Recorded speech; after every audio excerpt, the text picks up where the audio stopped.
الحمد للہ رب العالمین والعاقبۃ للمتقین والصلاة والسلام علی سید المرسلین وعلی آلہ واصحابہ اجمعین اما بعد فاعوذ باللہ من الشیطان الرجیم بسم اللہ الرحمن الرحیم۔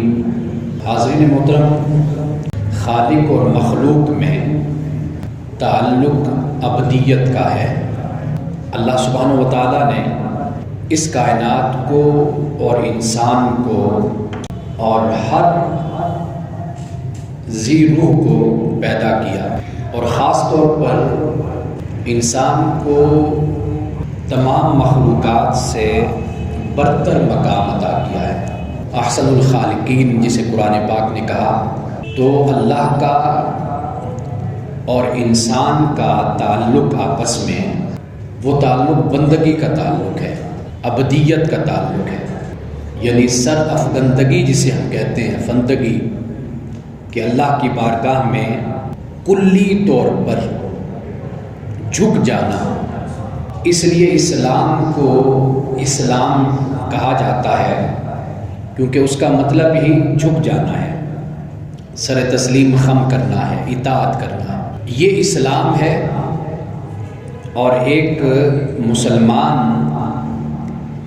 جب خود کو مسلمان کہتا ہے تو وہ مسلمان اس معنی میں کہتا ہے کہ اس نے اپنا ارادہ، اپنا اختیار، اپنی چاہت، اپنی پسند سب کو چھوڑ کر اللہ کی عبودیت اور بندگی کو اختیار کیا ہے۔ وہ جھک گیا، اللہ کی پسند اب اس کی پسند ہو گئی، اور اللہ کی ناپسند اس کی ناپسند ہو گئی۔ یہ در حقیقت بندگی ہے، اور بندگی کا اظہار ایک انسان کے، ایک مسلمان کے ظاہر سے بھی ہوتا ہے اور اس کے باطن سے بھی ہوتا ہے۔ یعنی بندگی کا اظہار عجز و انکساری سے اور تذلل سے، خشوع و خضوع سے اور انسان کے جھکاؤ سے ہوتا ہے کہ یہ اللہ کا بندہ ہے۔ اور اس کا جو سب سے بڑا اظہار ہے بندگی کا، وہ گریہ و زاری ہے، اللہ کی بارگاہ میں رونا ہے۔ انسان روتا کب ہے؟ جب انسان خود کو بے بس محسوس کرتا ہے، اپنے آپ کو بے مایہ محسوس کرتا ہے، بے توقیر محسوس کرتا ہے، اپنے آپ کو حقیر محسوس کرتا ہے۔ جب انسان کی شخصیت میں عجز و انکساری ہوتی ہے، جھکاؤ ہوتا ہے، تو پھر وہ روتا ہے۔ تو گویا کہ گریہ و زاری ابدیت کی ایک علامت ہے، بندہ ہونے کی، بندگی کی۔ اس لیے ہم یہ دیکھتے ہیں کہ حضرت آدم علیہ السلام سے لے کر رسول اللہ صلی اللہ علیہ وسلم تک، اور پھر اس کے بعد صحابہ کے بعد پھر تابعین، تبع تابعین، بزرگوں کا یہ وتیرہ اور یہ عادت رہی کہ وہ گریہ و زاری کرتے تھے، اللہ کی بارگاہ میں رونا، التجا کرنا، یہ ان کی عادت تھی۔ یعنی رات کے وقت خاص طور پر، اس لیے کہ رب ذوالجلال کی ذات تو سینۃ ولا نوم ہے، اسے تو نیند نہیں آتی، نہ اسے اونگ آتی ہے، وہ تو حی ہے، قیوم ہے، وہ تھا، زندہ ہے اور ہمیشہ وہ زندہ رہے گا۔ اس کو موت نہیں آنی، موت انسان کو آتی ہے۔ تو رات کو کچھ وقت کے لیے جاگنا، یہ جو تہجد کا تصور ہے اسلام میں، وہ بھی اسی وجہ سے ہے۔ قم اللیل الا قلیلا نصفہ و انقص منہ قلیلا او زد علیہ ورتل القرآن ترتیلا۔ آپ علیہ السلام سے سورۃ المزمل میں اللہ پاک نے یہ فرمایا کہ رات کو آپ اٹھیے، ساری رات نہیں، کم حصے میں اٹھیے، آدھا کر لیجیے یا اس سے تھوڑا سا زیادہ کر لیجیے، اور قرآن پاک کو اچھے طریقے سے، خوبصورت انداز سے قرآن کی ٹھہر ٹھہر کر پیارے انداز میں قرآن کی تلاوت کیجیے۔ یہ آپ علیہ السلام سے اللہ پاک نے فرمایا۔ حضرت آدم علیہ السلام سے لے کر انبیاء، صلحاء، زہداء، اتقیاء، عابدین کا یہ طریقہ رہا کہ وہ رات کے کچھ وقت میں جاگتے اور اللہ کی بارگاہ میں گریہ وزاری کرتے تھے۔ صحابہ کرام کا بھی یہ طریقہ رہا، آل رسول اولاد رسول صلی اللہ علیہ وسلم کا بھی یہ طریقہ رہا۔ خاص طور پر چونکہ امام زین العابدین رضی اللہ تعالیٰ عنہ کے حوالے سے جو ان کی دعاؤں پر مشتمل کتاب ہے، جس کا ذکر میں نے گزشتہ جمعۃ المبارک میں بھی کیا تھا، صحیفہ سجادیہ اسے کہا جاتا ہے، اور بھی زبور اولاد رسول آل رسول بھی اس کا نام ہے، اور کئی نام ہیں۔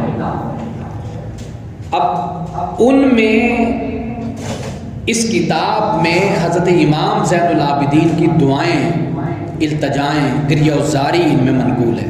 حج کے لیے آپ جاتے تھے، یہ بھی روایت کی جاتی ہے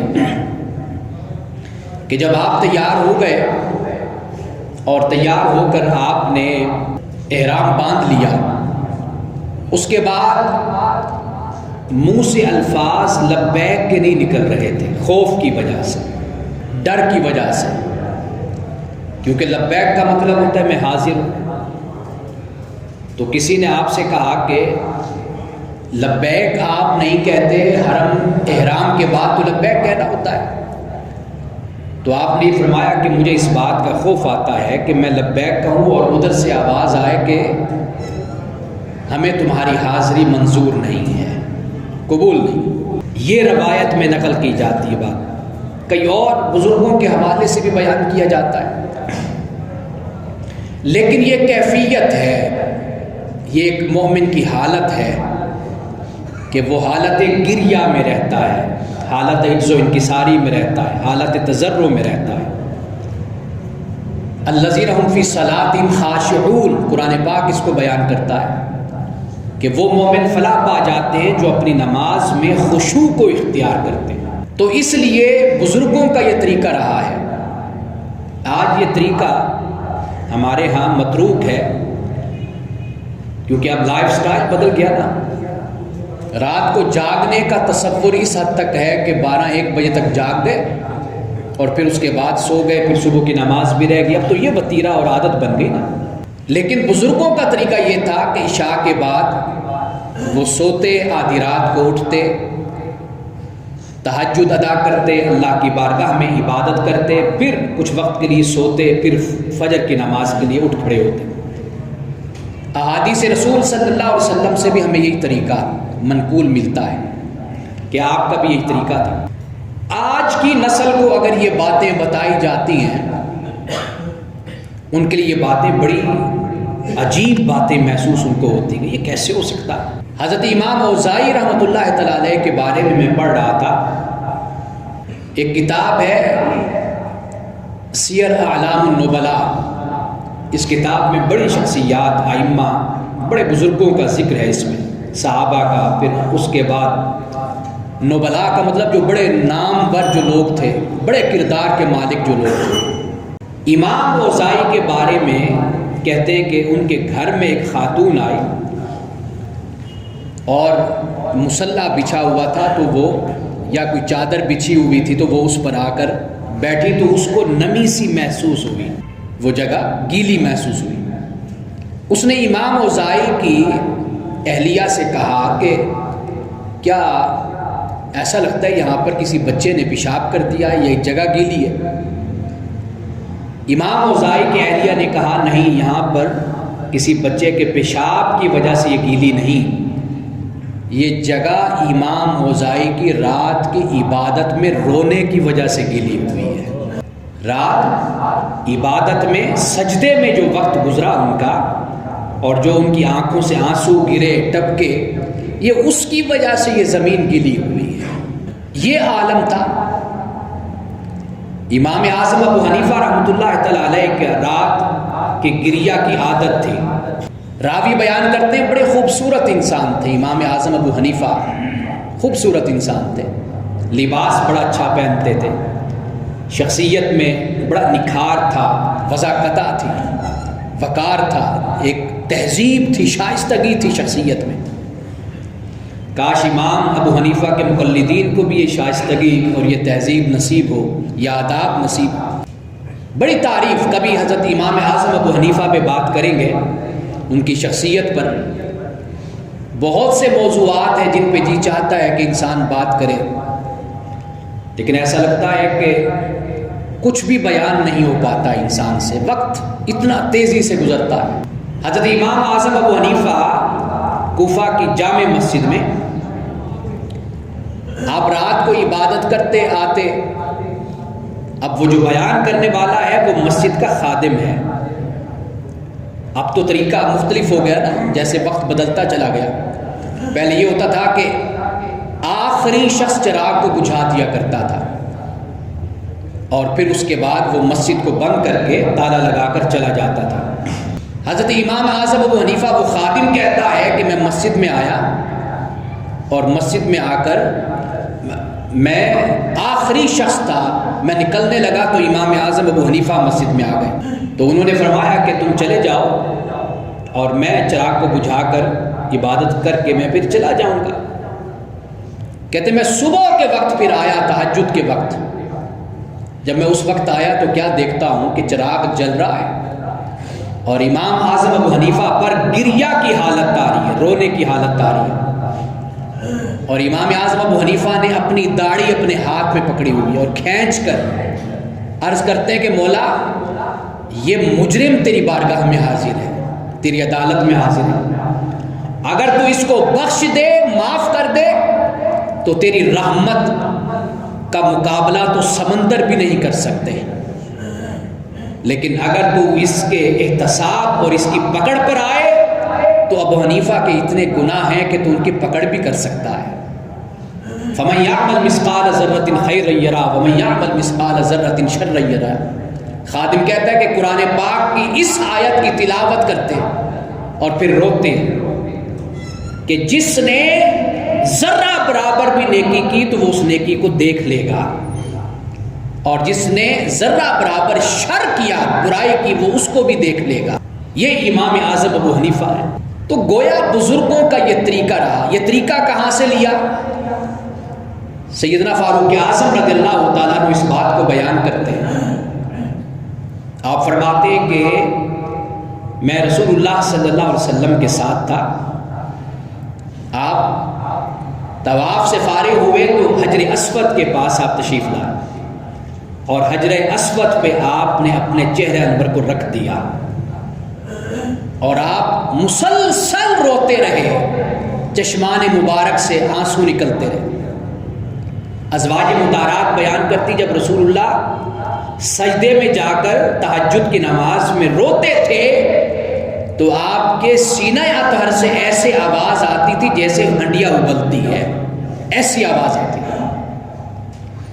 آپ گریہ کرتے رہے، روتے رہے۔ حجر اسود پر آپ نے اپنا چہرہ انور رکھا ہوا تھا۔ سیدنا فاروق اعظم کہتے کہ میں دیکھ رہا تھا، مشاہدہ کر رہا تھا، رسول اللہ صلی اللہ علیہ وسلم نے اپنا چہرہ انور اٹھایا، آنکھوں سے آنسو جاری تھے، اور آپ نے کیا فرمایا؟ حدیث کے الفاظ ہیں، آپ نے فرمایا عمر یہ آنسو بہانے کی جگہ ہے، یہ حجر اسود آنسو بہانے کی جگہ ہے۔ حضرت امام زین العابدین تو مطاف پر کھڑے ہو جاتے تھے نا، ملتزم پر، کوئی بزرگوں کے بارے میں آتا ہے وہ ملتزم پر کھڑے ہو جاتے تھے اور اپنے سینے کو کعبے سے لگا لیا کرتے تھے، کوئی مطاف کے مقام پر کھڑے ہوتے تھے، کوئی حجر اسود پر۔ اللہ کی بارگاہ میں رونا، التجا کرنا یہ بندگی کی علامت ہے۔ جس شخص کو رونا نہیں آتا اسے اپنے ایمان کی اور اپنے دل کی حالت کو دیکھنا چاہیے۔ کساوت قلبی اس کو کہتے ہیں، دل کی سختی کہتے ہیں۔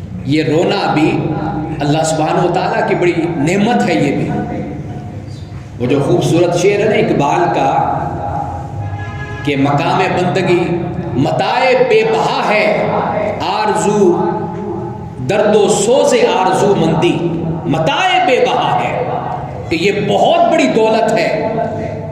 کون سی دولت ہے؟ درد و سوز آرزو مندی، مقام بندگی دے کر نلو شان خدا بندی۔ شان خدا بندی سے مراد یعنی بادشاہی، سلطنت، امیری، وزارت عظمیٰ، یہ صدارت، یہ بڑے بڑے عہدے، مرتبے، اقبال کہتا ہے کہ مقام بندگی کے بدلے میں ان کی کوئی حیثیت نہیں ہے، اس کا بڑا مقام ہے۔ تو بندگی کا اظہار، اللہ اور بندے کا تعلق، خالق اور مخلوق کا تعلق کیا تعلق ہے؟ عبدیت کا تعلق ہے، بندگی کا تعلق ہے کہ میں اللہ کا بندہ ہوں۔ اب اس بندگی کا اظہار کیسے ہوگا؟ اکڑ سے نہیں ہوگا، تکبر سے نہیں ہوگا، غرور سے نہیں ہوگا۔ اس بندگی کا اظہار تضرع سے ہوگا، عجز و انکساری سے ہوگا، رونے سے ہوگا، گریہ وزاری سے ہوگا۔ اتنی بڑی بڑی شخصیات جب ان کی ہم دعاؤں کو پڑھتے ہیں، کس طرح رب کی بارگاہ میں اپنے آپ کو ایک عاجز بندے کی طرح پیش کرتے تھے، کس طرح اللہ کی بارگاہ میں روتے تھے، التجا کرتے تھے۔ کتنا بڑا مقام اور مرتبہ خدا کے ہاں ان کو، کہ جن کو زین العابدین کہا گیا، زین العابدین، جن کو سجاد کہا گیا۔ زین العابدین کا مطلب کیا ہوتا ہے؟ جو عبادت گزار ہے نا، ان کی زینت، ان کا تاج، ان کے سر کی ٹوپی، جیسے ایک علامت ہوتی ہے نا ایک چیز کی، زینت ہوتی ہے۔ امام زین العابدین جن کا نام علی تھا، علی بن حسین، ان کو زین العابدین کہا گیا۔ سجاد کہا گیا، کثرت سے سجدہ کرنے والا، اللہ کی بارگاہ میں جھکنے والا۔ یہ گریہ وزاری ہے، در حقیقت عبدیت کا اظہار ہوتا ہے۔ رب فرماتا ہے جو میری بارگاہ میں جھکتا ہے میں اس کو بلندیاں عطا کرتا ہوں، اور جو اکڑتا ہے میں اس کو توڑ دیتا ہوں، اس کو گرا دیتا ہوں۔ تو یہ عبدیت ہوتی ہے کہ جس سے اللہ اپنے ان نیک بندوں کو بلندیاں عطا کرتا ہے۔ حدیث پاک میں آتا ہے کہ رسول اللہ صلی اللہ علیہ وسلم نے فرمایا کہ جو بندہ اللہ کو پسند آ جاتا ہے، پسند کیسے آتا ہے؟ اپنی عبدیت سے آتا ہے، جھکاؤ سے آتا ہے۔ اللہ کے بندوں کے ساتھ نرمی کا معاملہ کرنے والے کے ساتھ اللہ اس کو پسند کرتا ہے۔ جو اللہ کے بندوں کے ساتھ عدل، انصاف، احسان کا رویہ رکھتا ہے، اچھا سلوک کرتا ہے، اللہ کی بارگاہ میں جب آتا ہے تو جھک جاتا ہے، عبدیت میں کھڑا ہوتا ہے۔ اس کی نماز، اس کی چال ڈھال، قرآن نے کہا نا وَعِبَادُ الرَّحْمَنِ الَّذِينَ يَمْشُونَ عَلَى الْأَرْضِ هَوْنًا، کہ یہ رحمان کے بندے یہ وہ ہے کہ جب زمین پر چلتے تو ہولے ہولے قدم رکھتے ہیں، عجز و انکساری سے زمین پر چلتے ہیں، اکڑ سے نہیں چلتے۔ یہ بندے رب کو پسند آتے ہیں۔ رسول اللہ نے کیا فرمایا؟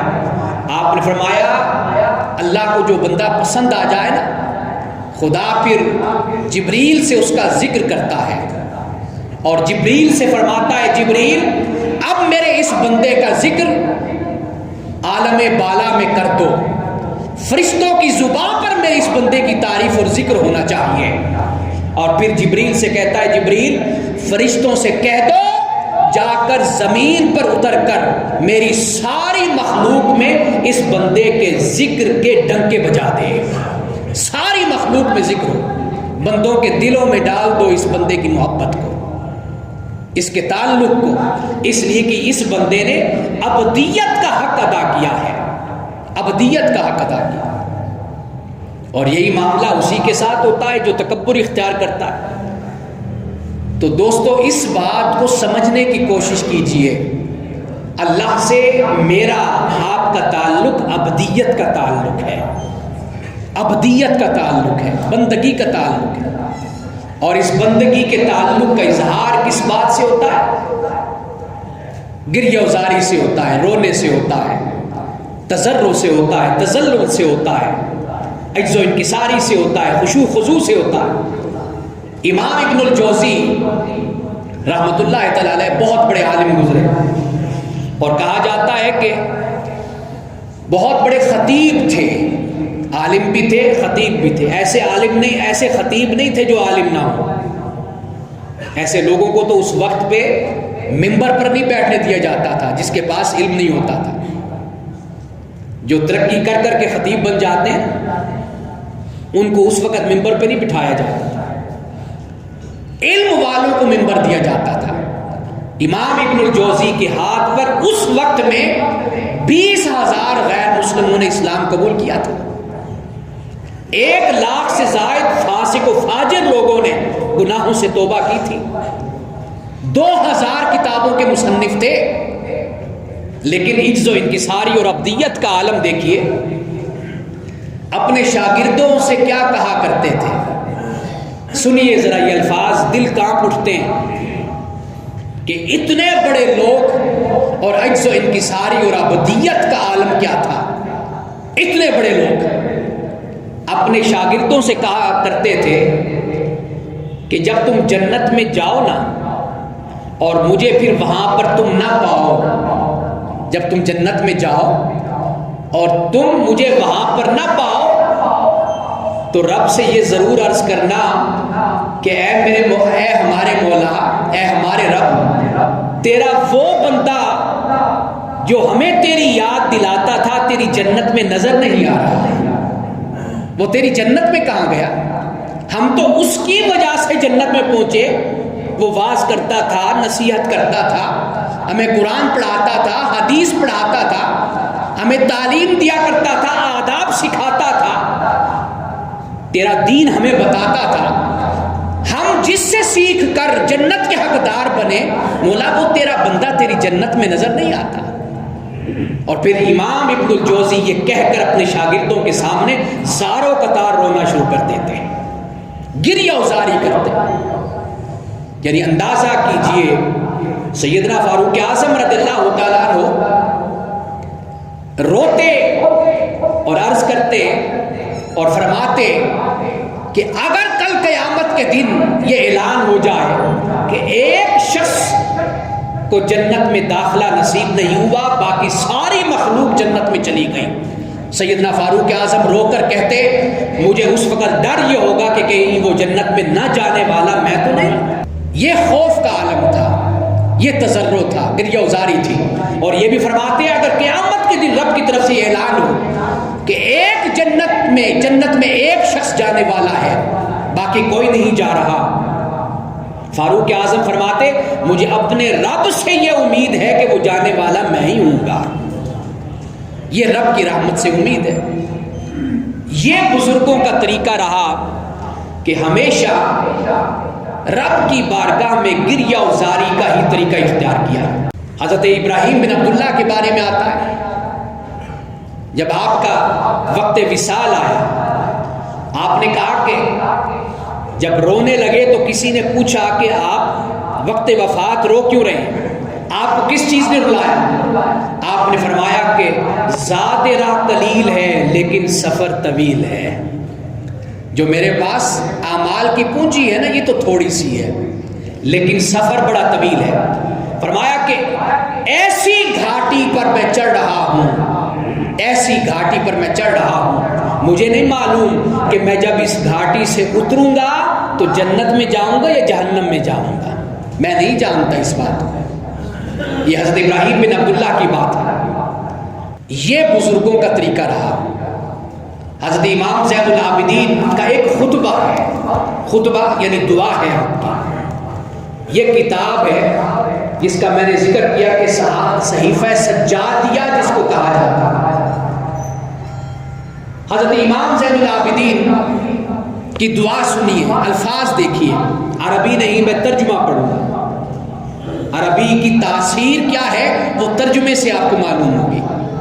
مطاف کے ساتھ لگ کر کھڑے ہو کر عرض کرتے ہیں اے اللہ، اے بار الہ، تو نے مجھے اس طرح پیدا کیا کہ میرے اعضاء بالکل صحیح و سالم تھے، جب میں پیدا ہوا تھا میرے اعضاء بالکل صحیح سالم تھے، اور جب میں چھوٹا تھا تو میری پرورش کا تو نے سارا سامان کیا، اور بغیر کسی دکھ کے اور محنت کے تو نے مجھے رزق دیا۔ اے میرے اللہ، تو نے جس کتاب کو نازل کیا اور جس کے ذریعے اپنے بندوں کو خوشخبری دی، اس میں تیرے اس ارشاد کو میں نے دیکھا ہے، اس ارشاد کو تیری اس کتاب میں نے دیکھا ہے۔ وہ ارشاد کیا ہے؟ وَإِذَا سَأَلَكَ عِبَادِي عَنِّي فَإِنِّي قَرِيبٌ، کہ جب تجھ سے میرے بندے میرے بارے میں پوچھے نا تو اجیب دعوت الداع اذا دعان فإنی قریب، تو میرے بندوں سے آپ یہ کہہ دو کہ میں قریب ہوں۔ اور جب پکارنے والا مجھ کو پکارتا ہے تو میں اس کی پکار کا جواب دیتا ہوں۔ امام زین العابدین نے اس آیت کو بیان کیا اور پھر کہتے ہیں کہ تم اللہ تعالیٰ کی رحمت سے نا امید نہ ہونا، یہ قرآن پاک بیان کرتا ہے، یقیناً اللہ تمہارے گناہ معاف کر دے گا۔ اور اس سے پہلے مجھ سے ایسے گناہ سرزد ہو چکے ہیں جن سے تو واقف ہے اور جنہیں تو مجھ سے زیادہ جانتا ہے۔ یہ امام زین العابدین کہتے ہیں، ہائے بدبختی اور رسوائی ان گناہوں کے ہاتھوں جنہیں تیری کتاب قلم بند کیے ہوئے۔ خدا کے ہاں اعمال نامہ ہے نا، وہ کتاب موجود ہے جس میں سب کچھ لکھا گیا۔ اگر تیرے ہمہ گیر عفو در گزر کے وہ مواقع نہ ہوتے، یعنی اگر تیری ذات معاف کرنے والی نہ ہوتی جن کا میں امیدوار ہوں، تو میں نے تو اپنی ہلاکت کا سارا سامان کر لیا تھا۔ یہ تیرا عفو در گزر، تیری رحمت ہے کہ جس کی وجہ سے میں ہلاکت سے بچ گیا۔ اگر کوئی ایک بھی اپنے پروردگار سے نکل بھاگنے پر قادر ہوتا تو میں تجھ سے بھاگنے کے زیادہ لائق تھا۔ اگر کوئی تیری سلطنت سے، تیرے اقتدار سے، تیری طاقت اور قوت سے اگر کوئی بھاگنے کے لائق ہوتا تو مولا یہ تیرا بندہ علی بن حسین یہ تیری ذات سے، تیری بارگاہ سے، تیری قدرت سے بھاگ جاتا۔ آگے فرماتے ہیں، اور تو وہ ہے جس سے زمین و آسمان کے اندر کا کوئی راز مخفی نہیں، مگر یہ کہ تو قیامت کے دن اسے لا حاضر کرے گا، ہر چیز کو تو حاضر کرے گا، تو جزا دینے اور حساب کرنے کے لیے بہت کافی ہے۔ اے میرے اللہ، میں اگر بھاگنا چاہوں تو تو مجھے ڈھونڈ لے گا، اگر میں راہ گریز ہو جاؤں، اختیار کر لوں، فرار اختیار کر لوں تو تو مجھے پا لے گا۔ لے دیکھ، میں عاجز، میں ذلیل، میں شکستہ حال تیرے سامنے کھڑا ہوں، اگر تو عذاب دے تو میں اس کے لائق ہوں۔ اے میرے پروردگار، یہ تیری جانب سے بالکل عدل ہے، اور اگر تو معاف کر دے تو تیرا عفو در گزر ہمیشہ میرے شامل حال رہا ہے، اور تو نے صحت و سلامتی کے لباس مجھے پہنائے ہیں۔ اے میرے خدا، میں تیرے ان پوشیدہ ناموں کے وسیلے سے اور تیری اس بزرگی کے واسطے سے جو جلال و عظمت کے پردوں میں مخفی ہے، تجھ سے سوال کرتا ہوں کہ اس بےتاب نفس اور بے قرار ہڈیوں کے ڈھانچے پر ترس کھا، مجھ پر ترس کھا، کہ جو تیرے سورج کی تپش کو بھی برداشت نہیں کر سکتا، وہ تیرے جہنم کی تیزی کو کیسے برداشت کرے گا۔ اور آگے فرماتے ہیں، اور جو تیرے بادل کی گرج سے کانپ اٹھتا ہے وہ تیرے غضب کی آواز کو کیسے سن سکتا ہے۔ لہٰذا میرے حالت زار پر رحم فرما، اس لیے کہ اے میرے معبود، میں ایک حقیر انسان ہوں جس کا مرتبہ پست ہے، اور مجھ پر عذاب کرنا تیری سلطنت میں ذرہ بھر اضافہ نہیں کر سکتا، اور اگر مجھے عذاب کرنا تیری سلطنت کو بڑھا دیتا تو میں تجھ سے عذاب پر صبر کا سوال کرتا اور یہ چاہتا کہ وہ اضافہ تجھے حاصل ہو، لیکن اے میرے اللہ، تیری سلطنت اس سے زیادہ عظیم اور اس سے زیادہ ہمیشہ رہنے والی ہے کہ فرما برداروں کی اطاعت اس میں کچھ اضافہ کر سکے یا گناہگاروں کی معصیت اس میں سے کچھ گھٹا سکے، تو پھر اے تمام لوگوں پر رحم کرنے والوں سے زیادہ رحم کرنے والے مجھ پر رحم فرما، اور اے جلال و بزرگی والے مجھ سے درگزر کر اور میری توبہ کو قبول فرما، بے شک توبہ قبول کرنے والا اور تو رحم کرنے والا ہے۔ یہ ایک خطبہ، ایک دعا ہے امام زین العابدین کی، یہ ایک گریہ وزاری ہے جو مقام مطاف پہ کھڑے ہو کر امام زین العابدین نے رب کی بارگاہ میں دعا کی۔ ایسی بہت سی دعائیں، کبھی موقع ملا تو ان دعاؤں کو میں بیان کروں گا۔